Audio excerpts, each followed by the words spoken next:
Well, joining us now, Republican Congressman Kevin Brady, Republican of Texas, senior member on the House Ways and Means Committee, the vice chairman of the Joint Economic Committee. Congressman, great to have you with us. The president acknowledges that he's in some considerable trouble and will be held accountable. Does his newfound candor surprise you in any way?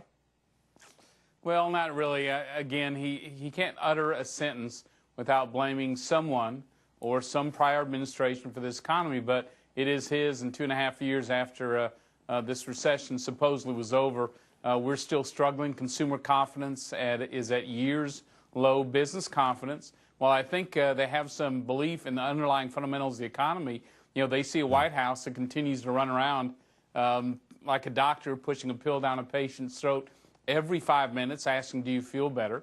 And then you see Congress that really hasn't dealt, I think, with the financial crisis in America, and none of that instills confidence in any job creator. Congressman, the president has said, that we've got to put country ahead of party, says that we've got to start compromising. He's been very critical of Republicans. He wants compromise. So my assumption would be that he would have called you, the chairman of the Joint Economic Committee. He would have called him as well. In your role in Ways and Means, I would have assumed he would have called you to have your input and discussion about a jobs speech, a major job speech that he's going to give the nation after Labor Day. I mean, have you had one or two calls?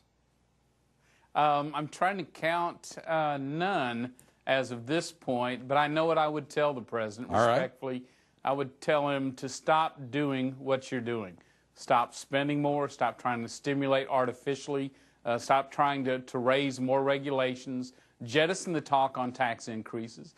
If you want to increase infrastructure, bank here, fix the Highway Trust Fund, and announce you're going to cut and streamline all the regulations that delay our road projects by years and years. Instead of increasing taxes, I would lower taxes on job creators, not artificially, not with gimmicks, permanently do that. Congressman, I had to kind of smile to myself at least because as we reported, the president was seeking some guidance from Warren Buffett today.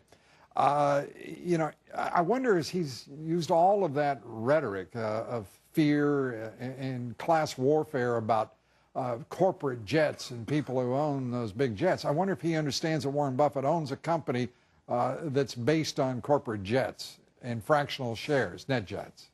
Do you suppose he knows that? He probably doesn't, and he probably doesn't know that he signed legislation that actually accelerates depreciation and makes those jets more affordable for those jet owners. But he's got a short memory there. But it sort of tells you we're in the class warfare and not the jobs topic, which is where we ought to be. Well, perhaps we'll soon get there because 25 million people desperately need action on the part of both political parties, Congress and the White House. So, as the saying goes, Godspeed. Congressman Kevin Brady, thanks for being with us. Thank you, Lou. Appreciate it. Thanks for having me. You bet.